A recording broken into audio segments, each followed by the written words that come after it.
해방 직후 아무것도 없는 최빈국에서 오늘날 세계 12위의 경제대국, BTS, 오징어 게임 등 가장 핫한 문화를 가진 문화대국으로 성장한 대한민국. 이번 영상은 이런 우리나라의 성장 과정을 알아보는 시간을 갖겠습니다. 자, 그럼 시작합니다.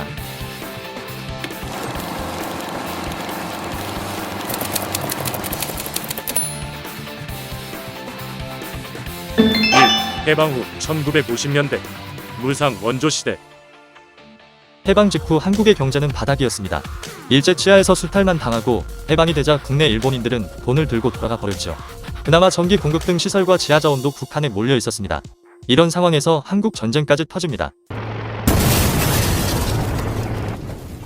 모든 것이 초토화되고 필리핀이나 가나보다 발전하기 힘든 최하위 후진국에 불과했습니다.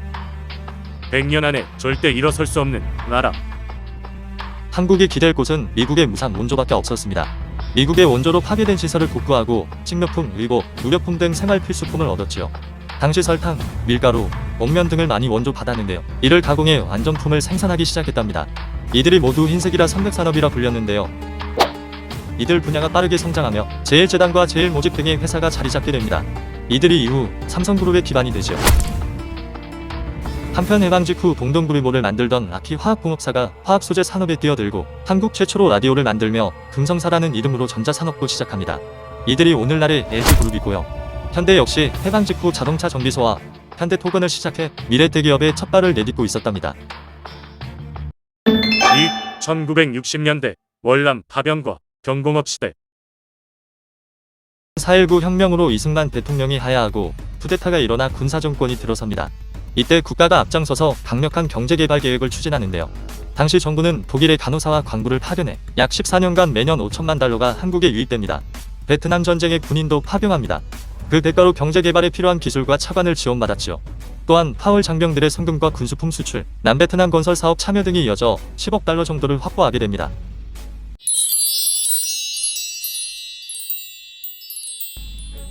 국민들의 저항을 무릅쓰고 한일협정도 진행합니다. 그 결과 무상지원 금액 3억 달러와 차관을 제공받았죠. 이때 자금이 포항종합제철을 설립하는 데 큰 힘이 되었다고 합니다. 하지만 당시 피해자들에 대한 명확한 사과와 보상이 이루어지지 않아 오늘날까지 풀리지 않은 한일 갈등을 남겨놓게 됩니다. 67년에는 최초의 수출 공업단지인 구로공단이 준공되고 68년에는 최초 고속도로인 서울 인천 간 경인 고속도로가 개통되었습니다. 이들은 이후 경제 활성화와 수출에 커다란 기반이 되어줬고요. 초창기에는 섬유, 피역 등 진입장벽이 낮고 자본이 덜 드는 경공업 중심이었답니다. 부단한 노력 끝에 64년 1억 달러 수출을, 70년에는 10억 달러 수출을 달성합니다. 특히 10억 달러 중 10%가 가발이었다고 하네요. 3. 1970년대 한강의 기적. 1970년에는 새마을 운동이 시작되고 우리나라를 위아래로 가로지르는 경부고속도로도 개통됩니다. 초가집도 없애고 마을길도 넓히자 1973년에는 식량 자급자족률이 100%를 넘어서고 1인당 국민소득이 북한의 2배를 넘게 되죠. 고속도로가 계속 추가되면서 전국의 공업단지들이 들어섭니다. 원구나 양말 등이 수출되었고 특히 70년대 중후 한, 삼성과 금성이 만든 컬러 TV가 불티나게 팔려나갔습니다. 1976년 90% 국산으로 만들어진 포니 자동차가 첫 출고되고 에콰도르에 수출도 합니다. 중화학 공업화 선언을 하고 그동안 축적된 기술과 자본을 바탕으로 철강, 석유화학, 자동차, 조선 산업이 빠르게 성장합니다. 이때 정부는 우선순위를 두어 전폭적인 금융 혜택을 지원했는데요. 이를 통해 기존의 삼성, 럭키금성, 현대뿐 아니라 성경, 상용, 한진 등이 재벌 기업으로 성장하게 됩니다. 도중에 오일 쇼크로 힘겨운 시간이 이어지기도 했습니다. 하지만 오일 가격이 오를수록 중동의 분은 넘쳐났고 정부와 건설사들은 중동을 공략하기 시작합니다. 이에 현대건설을 필두로 중동건설 특수가 일면서 78년 100억 달러라는 폭발적인 수출액을 기록하게 됩니다. 물론 그중 80억이 중동건설로 이룩한 것이랍니다. 한때 우간다 수준의 최고 후진국이었던 한국은 1974년에 이미 세계 평균 1인당 국민소득을 추월했으며 1978년에는 세계 17위 무역국으로 성장하게 됩니다. 사람들은 20여 년 만에 일궈낸 이 놀라운 도약을 한강의 기적이라 부른답니다.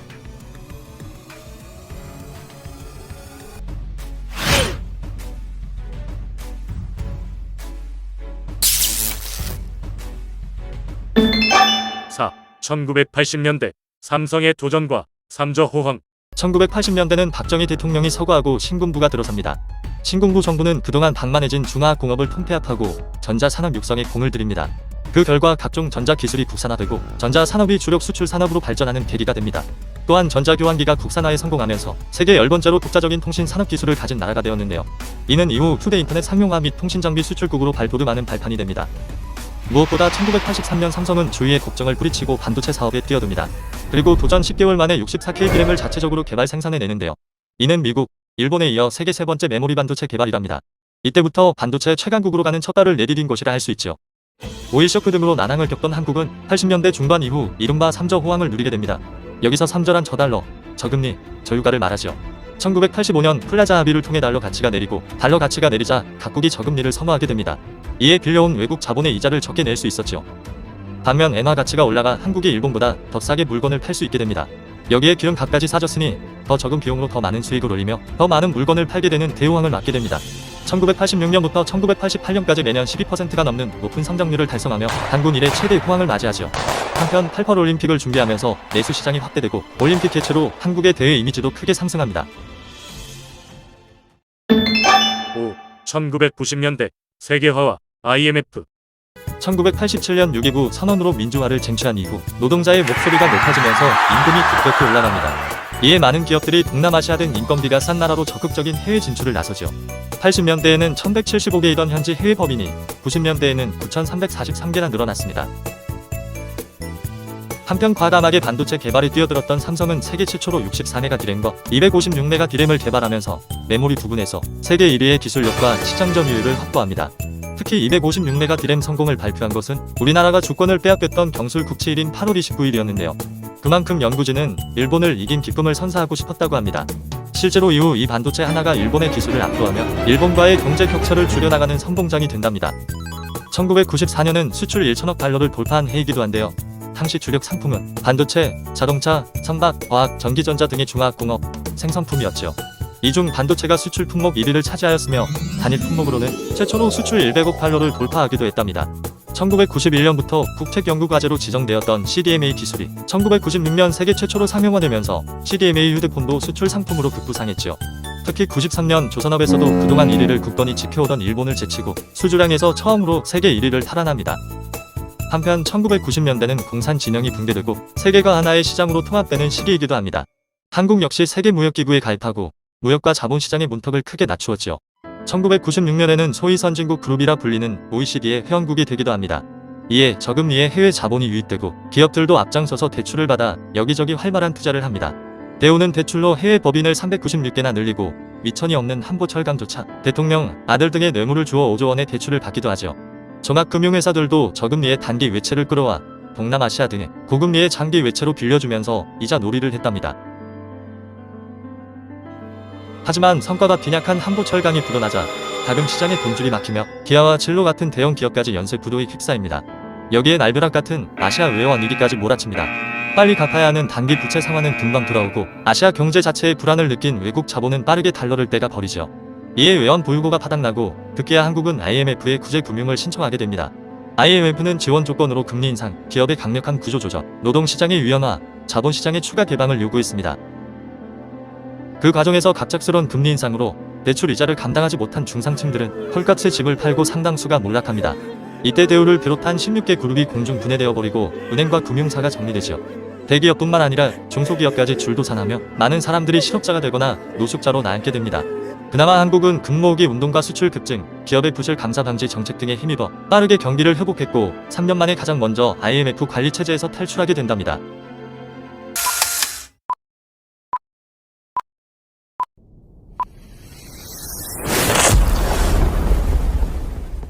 이후 2000년대 IT 코리아와 문화산업. 1990년대 윈도우즈 95가 출시되고 인터넷이 널리 보급되면서 세계는 정보화 시대로 접어듭니다. 한국 역시 CDMA 기술이 1996년 세계 최초로 상용화되면서 이미 이동통신 시장의 기술 선진국으로 부상했죠. CDMA 휴대폰을 시작으로 휴대폰 강국의 발판도 마련되었고요. 1998년에는 브루넷을 필두로 초고속 인터넷 시대를 열었으며 2002년에는 전자정부까지 출범했답니다. 한국의 2000년대는 그렇게 이미 준비된 IT 인프라를 기반으로 IT 강국의 첫 발을 내딛고 있었습니다. 2004년에는 세계 최초로 와이브로 C제품이 개발되고 이듬해의 위성 이동 멀티미디어 방송이 시작됩니다. 이들은 이후 미국과 유럽에서도 각각 표준으로 채택해 상용화했답니다. IT 산업은 빠르게 한국 경제의 중추로 자리 잡아갔으며 2006년에 이미 한국 GDP의 33%를 차지하게 됩니다. 한편 IMF의 깐깐한 조건들 속에서 살아남은 기업들은 글로벌 체질로 업그레이드됩니다. 특히 삼성은 2005년부터 브랜드 가치에서 소니를 앞지르며 세계 22위 기업으로 도약합니다. 삼성은 반도체뿐만 아니라 TV에서도 2006년부터 소니를 앞질러 1위에 등극하는데요. 2010년부터는 LG전자도 소니를 추월해 2위가 됩니다. 한국의 문화산업도 기지개를 펴니다. 살인의 추억, 비나 올드보이 등 오래 기억에 남는 명작들이 탄생했으며 겨울연가 등 드라마 한류가 사랑받기 시작합니다. 넥슨, NC소프트, 넷마블 등 게임 기업과 JYP, YG, SM엔터테인먼트 등 대형 대중문화 기업들이 자리 잡기 시작했습니다. 그 결과 2008년 한국 콘텐츠 산업은 수입보다 수출이 많아지는 역전 현상이 일어나기 시작했답니다. 참고로 2009년 우리나라는 OECD 개발원조위원회 DAC 회원국이 되었는데요. 이로써 원조 받던 나라에서 원조하는 입장이 된 유일한 나라가 되었답니다. 2010년대 이후 계약진 시대와 팬데믹. 한국은 서브프라임 위기도 6.8% 성장과 함께 비교적 쉽게 극복했습니다. 환율이 올라 수출에 용이해졌고 삼성전자 등 대기업들 역시 주변국의 위기 속에서 더 용이하게 세계 시장을 선점할 수 있었기 때문입니다. 2010년부터 엎치락뒤치락하던 한일의 국가 경쟁력은 2019년부터 한국이 확연히 앞서기 시작했으며 제조업 경쟁력 지수도 2018년 한국이 3위로 5위가 된 일본을 역전했습니다. 2015년 한국의 평균 임금도 4만 달러로 일본을 추월했으며 국민들의 실생활을 보여주는 구매력 지수 또한 2018년 한국이 앞서게 되었답니다. 무엇보다 가장 큰 사건은 코로나19로 인한 팬데믹입니다. 전 세계에 맹렬한 속도로 퍼진 팬데믹으로 거의 모든 경제활동이 멈추고 국가 간 교류마저 차단되었죠. 거의 모든 국가가 마이너스 성장률을 기록했고 그나마 한국은 가장 과학적인 방역을 했다는 부러움을 받으며 선전합니다. 물론 그러한 성과 뒤에는 정부와 방역 당국의 원칙적인 대응 이외에도 그동안 한국 산업이 이룩한 고도로 발달된 정보통신 기반이 한몫했답니다.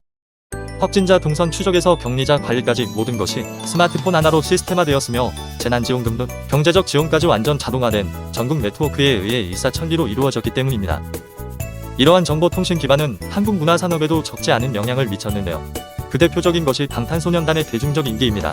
이들은 발달된 유튜브와 SNS 기반위에서 수많은 팬들을 확보하며 전 세계에서 가장 인기 많은 그룹으로 급부상합니다. K-팝이 가진 매력과 발달된 모바일 및 인터넷 기반에서 형성된 문화적 특성들이 잘 어우러지면서 선풍적인 인기를 만들고 있는 것이죠. 우리 문화의 저력은 음악이나 영화뿐 아니라 드라마나 넷플릭스로 대표되는 온라인 콘텐츠 서비스에서도 단연 돋보이는데요. 이정재 주연의 오징어 게임은 공개 후 28일 동안 누적 시청시간 16억 시간을 기록하며 넷플릭스 역대 최고 기록을 경신했습니다.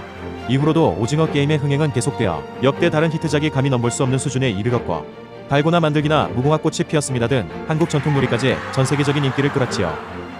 한국을 포함해 94개국에서 가장 많이 본 작품에 올랐으며 개최 이후 줄곧 영어권 작품에만 수여해온 에미상에서 비영어권 작품 최초로 작품상과 나무주연상을 수상하기도 했습니다. 2020년대에 들어서도 한국은 OECD 국가 중 가장 빠른 경제 회복세를 자랑하고 있습니다. 하지만 팬데믹이 다 끝나지도 않은 시점에서 우크라이나 전쟁이나 미국의 고금리 정책 등이 밀려오면서 이제까지 경험해보지 못한 고금리와 심각한 인플레이션 위기에 직면해 있답니다.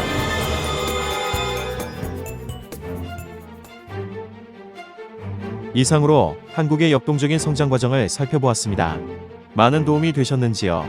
다음에 더 유익한 정보로 찾아뵙겠습니다. 안녕히 계십시오.